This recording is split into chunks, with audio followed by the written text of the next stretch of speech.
Hello అండి, అందరికీ నమస్తే అండి. ఈరోజైతే నేను అన్ని ఆకుకూరలు తెచ్చి కర్రీ చేస్తున్నానండి. ఇది గంగవాయిల కూర, ఇది చుక్క కూర, తర్వాత ఇది గోంగూర, ఇది పాలకూర, ఇది చిన్న మెంతెము, ఇది తోటకూర అండి. అన్నీ కలిపి నేను ఆకుకూరలతో పుల్లగూర చేస్తున్నానండి.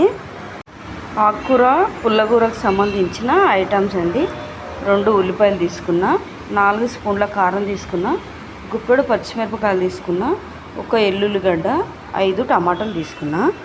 ఈ ముక్కలుగా కట్ చేసుకోవాలి. పచ్చిమిరపకాయలు, ఉల్లిపాయలు, టమాటాలు కట్ చేసుకొని ఎల్లుల్లిపాయ కూడా కచ్చపచ్చ ఇట్లా దంచుకోవాలి. అవి ముందుగా పచ్చిమిరపకాయలు వేసుకోవాలి. డేక్షలో పచ్చిమిరపకాయలు వేసుకున్న తర్వాత టమాటాలు కూడా వేసుకోవాలి. అన్నీ అడుగున వేసుకుంటే బాగా ఉడుకుతాయి.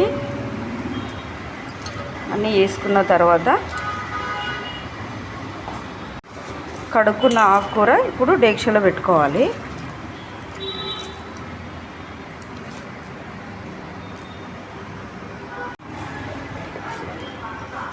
పసుపు కూడా వేస్తున్నా. 2 స్పూన్ల పసుపు వేసిన. కారం కూడా 3 స్పూన్ల కారం ఇందాక వేసాను కదా, కారం కూడా వేసుకోవాలి. ఇప్పుడు ఆకుకూర పెద్ద డేక్షలో వేసుకొని 2 సార్లు మంచిగా ఎక్కువ నీళ్ళతో కడుక్కోవాలి. ఎందుకంటే ఇది కొంచెం మట్టి ఉంటుంది కాబట్టి 2 సార్లు కడుక్కోవాలి. ఇప్పుడు పొయ్యి ముట్టించి కూర పెట్టాను పొయ్యి మీద. ఇప్పుడు 1 గ్లాస్ నీళ్ళు పోసుకోవాలి.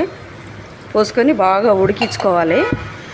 కూర మెత్తగా ఉడికింది, ఇగో బాగా ఉడికించుకోవాలి. ఇట్లా ఉడకాలి. తర్వాత సరిపోయినంత ఉప్పు వేసుకొని బాగా పప్పు గుత్తి తీసుకొని రుబ్బుకోవాలి. ఉప్పు వేసి మెత్తగా పప్పు గుత్తితో రుబ్బాము. ఇప్పుడు తాలింపు పెట్టాను చూడండి.